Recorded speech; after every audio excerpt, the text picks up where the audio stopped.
This episode is powered by Safety FM. This podcast is being sponsored by safetyconsultantblueprint.com. In this episode, we're going to do an OSHA update. So we'll go through what's the latest happening with the Occupational Safety and Health Administration, as well as some things that you should be looking out for and teaching your clients to look out for.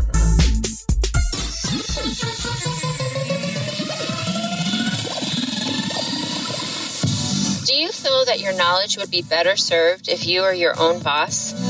Your knowledge can help more people improve their workplace safety. Most of what you know may be wasting in a job that limits what you can do for the overall health and safety of workers. Now is the time to start your own business while you're still working for your current employer. Start your own safety consultant business with the Safety Consultant Blueprint course. Get your business legal in just a week. Brand yourself as an authority in safety, even on a shoestring budget. No more stressing about how to price your services fairly, but still make a profit. And experience the amazing feeling of being your own boss. This 100% online video course is instructor-led and will give you detailed steps to keep you focused as to what to do next to grow your business. Lay out strategies to keep you maximizing your marketing and networking efforts. And explain how to get money in between clients. Register today at safetyconsultantblueprint.com and enter the code PODCAST.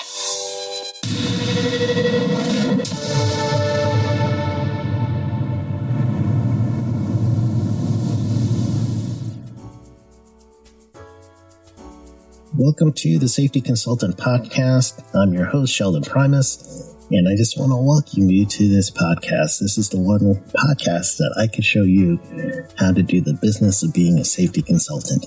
So, in that, I am also helping you, especially if you're a consultant in the U.S., I'm helping you understand some things related to the Occupational Safety and Health Administration, EPA. That's also another one, the Environmental Protection Association. And sometimes you have other jurisdictions that you got to deal with throughout your day and throughout your career. So specifically today, I really wanted to focus on what's been happening with the regulation side and with the OSHA side, right? So I'm going to do a couple of things. You may hear some typing in the background because I got a really loud keyboard. This is one of those portable Bluetooth keyboards, and every time I touch it, it's like real loud, and that drives me nuts, but oh well. And so I'm gonna first and foremost typing in OSHA.gov so we can see that. And before I get to the OSHA.gov site, while I'm waiting for that to load, I do want to pull your attention to two executive orders that just came out in the U.S., and one is Executive Order 13891 of October 9th, 2019. And this one is a presidential executive order that is titled Promoting the Rule of Law Through Improved Agency Guidance Documents. So this is a change in the policy, and generally the thought behind this, or I should say the intent, I don't know, but the thought behind this one is there've been regulatory agencies that have been using letters, interpretations, documents, and then also compliance assistance documents as if they were compliance enforcement documents, meaning it's gone through the Federal Register and it's been vetted through the same process that you would see if you were going to go into the regulatory agenda and you were to see the open comment period for things on the regulatory agenda. It has to go through that back and forth, and it's all noted in the preamble of the regulations. Then it goes to the Federal Register, and then after the Federal Register, then it becomes law. So that's the general process that it takes, and this is all the agencies in the U.S., right? In order for something to be a law. It kind of reminds you of, I don't know if you guys remember the Schoolhouse Rock. But Schoolhouse Rock was this really cool thing that they used to have on, I believe, ABC. But it was back in the early years when I was younger. And what they did is they kind of did a nice little cartoon version of actual things that happen with, reading, writing, arithmetic, and it teaches kids in a fun way about, stuff. It teaches stuff in life. And one of the things they taught is a bill, how the bill becomes a law. And it's got the whole song, I'm just a lonely old bill sitting on Capitol Hill. See? Don't you like that? Singing and everything for you, right? So this one process seems to have taken a little turn, is generally what this executive order is saying that there are some agencies that are using compliance assistance documents as if it were gone through the whole process to be a law, and therefore they are enforcing it as such. So in this executive order, what they're looking for and what the president is looking for is that guidance documents that are supposed to be included as technical help and assistance with regulatory, that it has to either go through the regulatory process and be in the Federal Register as law, or it can only be used as guidance and not be used for regulation. So, and they do have a definition for guidance documents, and that means an agency statement or general ability, or let me start over so we can get this right, because it's technical, so I want to make sure we get this right, all right? So guidance documents means an agency statement of general applicability, let's say it that way, applicability intended to have future effect on the behavior of regulated parties, that sets forth a policy of a statutory, regulatory, or technical issue, or an interpretation of the statute or regulation, but does not include the following, and then there's a list of a few things that do not include. So in reading that, I think now I have a correction, because in interpretation of the statutes, okay, that would be a guidance document, so therefore that's good. So then I don't have too much of interpretation rules. So there's looks like 6 things that are outside of that guidance document, and therefore that means that if you are now a federal agency comes to you, they say, well, in the letter of interpretation, we interpret this rule to be this, and we're going to enforce you as this interpretation, that they can't do that anymore because of this executive order. So that's a big one. I'll give you guys a big for instance, So how long does it take? How long do you have if there was an injury, and such an actual injury that was so bad that it took, let's say, some stitches, or there's something that the person needed immediate medical attention, in your opinion. So how much time do you have? In the rules, it actually says in OSHA, and we're looking at the 1904 rules. Actually, it's not even, that's a record keeping side. It's going to be in the medical side. So I believe that's Part K, right? Depending on what book. But anyway, when you're looking at prompt medical attention is the wording that you'll see. And that is one of the things that's always been a bone of contention. What is prompt, right? Well, how quick is prompt? So there's a letter of interpretation that says 3 to 4 minutes if it's something severe, and if it's less severe, then you have up to 12 minutes. And that has been religiously enforced in that way. So now this new executive order is saying it hasn't been vetted through the Federal Register process, through the process that you see when you go through the preambles, public comment period, everything else. So therefore, OSHA now has a time period that they're going to have to include these guidance documents submitted into a one searchable website. And it has to be all in one place, right? One searchable, accessible website to everybody. And if they don't put that into that website, then it's probably then it looks like it's going to be gone for good. unless, and I'm looking at Section 3 of this executive order, it says insurance transparency use of guidance document within 120 days of the date on which the Office of Management and Budget issues an implementing memorandum under Section 6 of this order. Each agency agency component, as appropriate, shall establish or maintain on its website a single searchable index database that contains or links to all guidance documents in effect from such agencies or components. The website shall note that guidance documents lack the force and effect of law.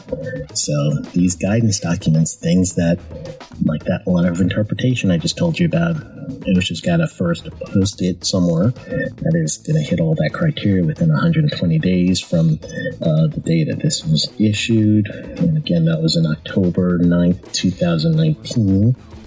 And then there is a variance that says within 240 days of the date which OMB issues the implementation memorandum, an agency may reinstate a guidance documents rescinded under the subsection without complying with any procedural adopted or imposed pursuant to Section 4 of this order. So basically, because from this executive order, all of those things that have been pretty much understood as being rules and laws, when they're only supposed to be guidance or letters of interpretation, if OSHA or any of the other agencies that we deal with don't put those in that single searchable website indexed, then it is going to be thrown out altogether. Then when you do get to that 240 days, you get another chance of making sure things go into that database. And if it doesn't, then it's gone. So that means there'll have to be another guidance document created to help make sure that everybody complies with those rules. So that's a big deal. That is, especially with the time frame given. So that means that these agencies are going to have full-time equivalent hours in order to get this document done, or they're going to have to, I don't know. I'm not sure how it's going to technically work, because right now with having to get this imposed, maybe it's going to be hiring someone to do that kind of work outside as a government contract to get everything in. But that's a big one. So I've used letter of interpretations all the time. I've told clients about letter of interpretations, and we look at that, and my understanding has been that these things have been enforced as if they were a law. So now they can't be, according to that executive order. So, big thing. And here's another executive order on the exact same day. So these two were released at the same time, and it's Executive Order 13892 of October 9th, 2019. And this says, promoting the rule of law through transparency and fairness in civil administrative enforcement and adjudication. So the rule requires transparency, The rule requires transparency. Regulated parties must know in advance the rules by which the federal government will judge their actions. So this one is taken loosely from the Freedom of Information Act. It's even cited here in Section 1. And it's saying that agencies shall, and this is me reading, agencies shall act transparently and fairly with respect to all affected parties, as outlined in this order when engaging in civil administrative enforcements or adjudications. No person shall be subject to a civil administrative enforcement action or adjudication absent prior public notice of both the enforcement agency's jurisdiction over particular conduct and the legal standards applicable to that conduct. And moreover, the federal government should, where feasible, foster greater private sector cooperation in enforcement, to promote information sharing with the private sector, and establish predictable outcomes for private conduct. Wow. A mouthful, but it's just basically saying this. So this is breaking down, and that's only in Section 1. There's a few other sections in this part, but this is just basically saying that whenever someone is going to be regulated on something, they have to know what they're going to be held accountable for in advance.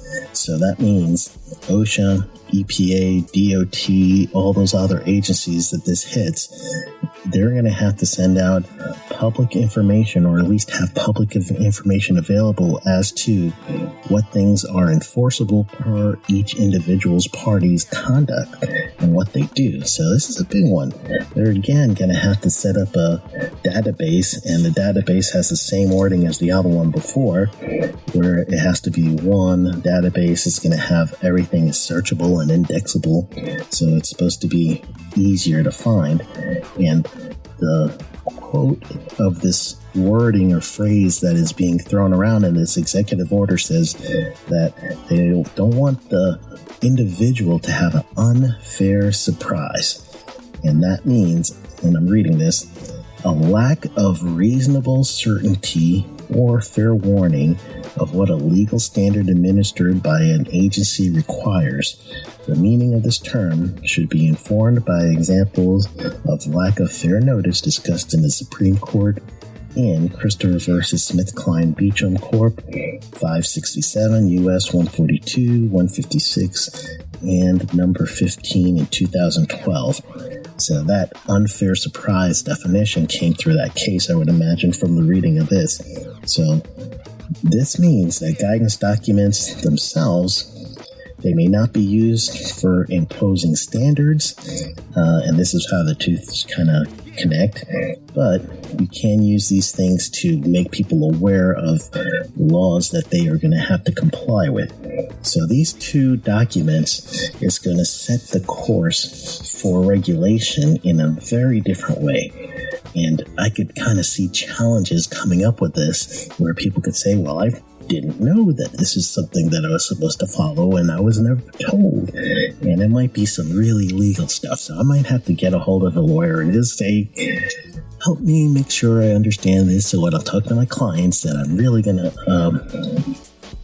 work with them well, and that they're going to know exactly what to look for and help them to comply with these rules. So that's one of the things that I really want to point out. It's a big thing in the new OSHA rules as far as the executive orders. So those are two presidential executive orders that came out in October 2019, early October 2019, right? The other thing with OSHA Update right now that I'm looking at is the website. So if you haven't gone to OSHA.gov lately, it is completely changed.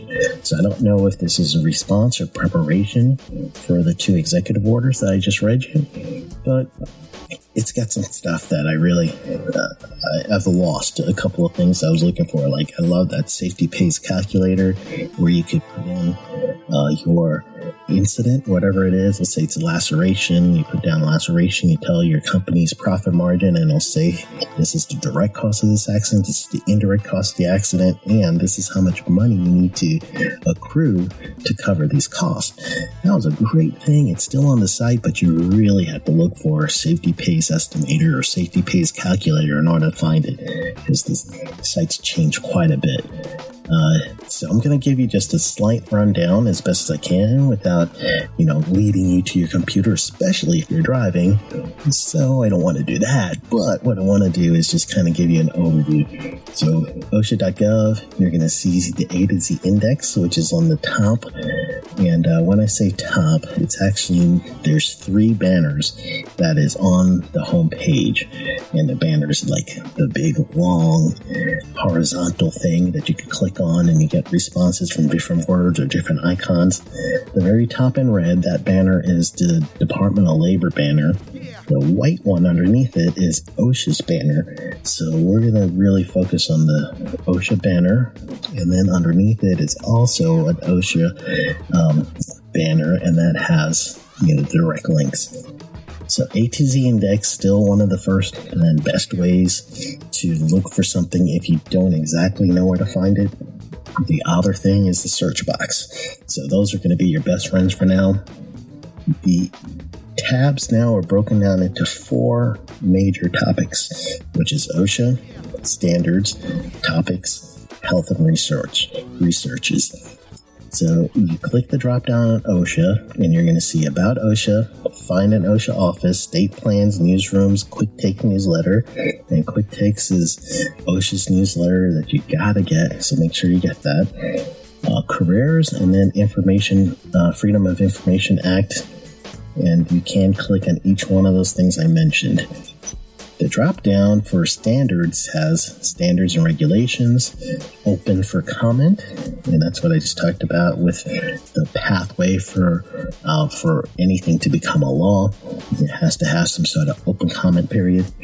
Regulatory agenda, then under that, standard interpretation, and then under that, training requirements by standard. So that's a PDF. That's a real good one to have. The next heading is going to be topics. You click on that. It's a little bigger section on the Dropbox, but you have topics for employer health, workers' rights, fall prevention, heat, PPE, records keeping requirement, trenching excavation, and that's by major topics. And then you do have a by sector, so you can look up ag, construction, federal agency, healthcare, maritime, oil and gas. And then on the bottom of that, you're going to have key topics, which is OSHA 10 to 30 training, enforcement, HAZCOM, health, safety and health programs, and then the whistleblower protection. So that's where you find that. Last tab is help and resources. You'll see annual inspection data, e-tools, fatality report, how to file a complaint, publications, safety and health topic page, suicide prevention, training videos, and then some compliance assistance resources. So you have a compliance assistance specialist, consulting services, cooperative programs, small business resources. So those are pretty much the headings that you're going to see on the drop-down menu. Before with OSHA, they used to have like a real scrolling pictures, about 3 or 4 pictures, and then lead to a new story. I don't see that much anymore. It doesn't look like it has that. They do have a tip of the week, and this is still all on the homepage. But then they also have a new video, and the new video is on the inspection process. And the other video that I used to show to my class when I did my OSHA 10 and 30 classes and a few other my classes, that one is like 80 something, I would imagine, right? It looked 80s. It was really, really dated. So I'm glad that they have a new one there, just so you know what to expect when OSHA conducts inspections. So that's a good one. You do have a place for taking action, and that's what they call it. And they even have a link to get a free job safety and health poster. Underneath that section, you're going to see where they have a link to all the OSHA 10 30-hour cards. And you can look up a trainer now, so that's always good. So if you want to train with me, you just type in my name and you'll find my profile, and then you'll see Sean Primus, and you'll see the location, and then how to contact me. So that's generally how that works. And then you'll see in the very bottom the Twitter feed there where you can follow OSHA. So that is a little overview of the website itself. There has been a lot of changes, so I would really say that you're going to have to keep a good eye on what's happening here, and just to see exactly what's been happening. And I kind of clicked just a second to see the organization chart, see if there's any change there, because I got to check that too from time to time, right? So it looks like the Assistant Secretary for Occupational Safety and Health is still vacant, and right now the Deputy Assistant Secretary is acting, and the Principal Deputy Assistant Secretary is Lorene Sweat. So she actually was acting Assistant Secretary for a while, so something happened there. I don't know, but something's there. But that was as of, let's see, I used to do a date on there. I don't see the date, but that's what they have right now. So the Chief of Staff is basically over the Occupational Safety and Health right now. And you do have Principal Deputy Assistant Secretary Lorene Sweat, and then you have Deputy Assistant Secretary over all the regions, and that's Amanda Edens. and she's acting. So there's a bunch of acting in the regional positions. So that's telling me that OSHA is seeing some transition in the higher level of the organization. And that's probably because a lot of them may be retired or going into consulting, right? Why not? You got all that experience, why not go into consulting? So that is the long and short of this. I just want to really give you guys a good understanding of update for OSHA right now. OSHA is still in the regulatory compliance and regulatory compliance, yes, compliance assistance, and then compliance enforcement. So they're still in that business. You just got to make sure that you're on the right end of that business and you steer your clients on the right end of that business, right? So that is the update for now. Definitely take a look at the safetyconsultantpodcast.com, and for episode 39, I believe we're in, right?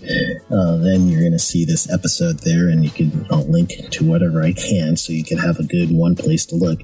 And I want to let you know that we also have the Safety Consultant resource group. So this is a group that I started. It's a monthly membership group, and this one is to help you not only know the business of being a safety consultant by listening to this podcast, but you're going to have an opportunity to get resources that you need, such as training resources, proposal templates, templates for some of the jobs that you do as safety consultant. I broke it up into different groups, so now you also have the opportunity to, forums, I should say, not groups, forums. So you could speak in forums such as proposal help, or I need some help with the client tip or anything, and you get other safety professionals that are also safety consultants, and you guys work together, as well as myself. I'll be there to help you as well. And through this, we can grow that safety consulting business together and keep you viable. And it's a great resource for you. So it's a monthly resource, $55 a month. That's it. And think of it. You can get one client, not even half a client, 1/4 of a client, and you already got your monthly right there, or you can do it by annually. It depends on what you want. But other than that, go to safetyconsultant.us.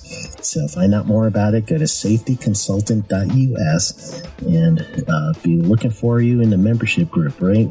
We're going to help each other out. We're going to stay viable and keep our businesses running.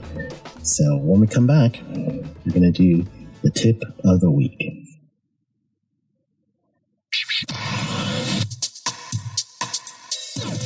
We can all run into issues. Some issues we will discuss with friends and maybe family, but some items are so personal that we don't want to discuss with anyone and we just want to handle them ourselves. What issues am I talking about? I am talking about issues with credit. Imagine being able to work on your credit report from the comfort of your own home. No weird salesperson telling you to dispute everything.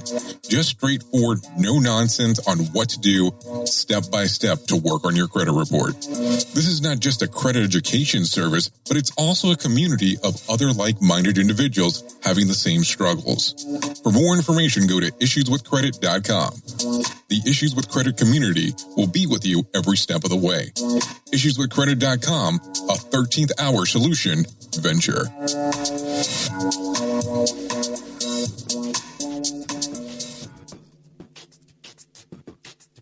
Before we do the tip of the week, I want to thank everybody for listening to the podcast and everyone who have also joined up for the Safety Consultant Blueprint course. It's been getting great responses, so I want to just thank everybody for that. If you have yet to subscribe to this podcast, go ahead and hit subscribe on whatever device you're listening to or whatever service you're using to listen to this podcast. Just go ahead and do that. If you can, share it. Share it with a friend, share it with a coworker, with someone that you know might be interested in what I'm talking about with OSHA compliance and being a safety consultant and the business of being a safety consultant. And then also, if you have a chance, it would be greatly appreciated if you could go ahead and do a review for me on whatever service you're listening to this podcast on, so that I can start building some followers, yes, but then other people will get to know, it's a good thing. Listen to this thing. Everybody looks at reviews, before you even go to a meal, you have to look at the review and see what the review says. So those are important things, and I appreciate it if you do. So the tip of the week. Let's get into that one. The tip of the week for this week will be definitely go ahead and join up on the OSHA Quick Takes newsletter so that you could get a good understanding of what's in the mind of OSHA. So the Quick Takes is a bi-monthly newsletter. So basically twice a month, I believe, every other week is what it used to be. I don't know if it's still that interval, but would you call that bi-weekly? I think you might call that bi-weekly instead of bi-monthly, because that would be every other month, right? If it was bi-monthly. So let's change that to bi-weekly. So every other week, you're going to get the OSHA update through the Quick Takes, and that's always good to have. And then another thing you want to do, and this one is maybe a little bit tedious, but put a little, like a notice in your Outlook or whatever you're using for your calendar. And I would do it maybe somewhere in the mid to end of the month. And what you're looking for is you want to just give yourself a little alert, a little notification that says, check the OSHA website. Once a month. That's it. You can do more if you want. I'm a consultant for OSHA compliance, so I do it more than once a month. But for you, if you're not up to that yet, once a month, give yourself a little note. And this note is going to be just to go ahead and check the OSHA website. They have been doing a lot lately. They've changed the website so much that I used to have a video, and the video went through all the different tabs of the OSHA website and teaching you how to understand the OSHA website. I gotta update it now because it's just completely not applicable anymore. So at this point, I would say if you are an OSHA compliance safety consultant, then you probably need to do this, at least once a week. And if you're a trainer, definitely you want to do that at least once a week. But in the meantime, let's at least sign up for Quick Takes and at least give it a check once a month. Get yourself a little file that says check OSHA once a month until you start needing the frequency. And the reason is as things change, as compliance interpretations change, and then sometimes it's even when you're going ahead and you're going to see that there are new rules coming, you want to make sure your clients are going to be prepared. So that's why I keep a frequent section or a frequent note in back of my head that says, all right, time to check OSHA. Need to make sure we're on board with this one and make sure I'm steering everybody right. So that is the tip of the week. I appreciate everybody. Thanks for hanging out with me this week, and I will see you next Monday.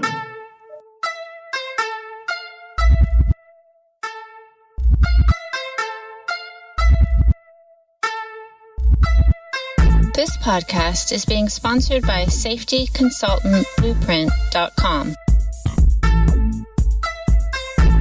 This episode has been powered by Safety FM.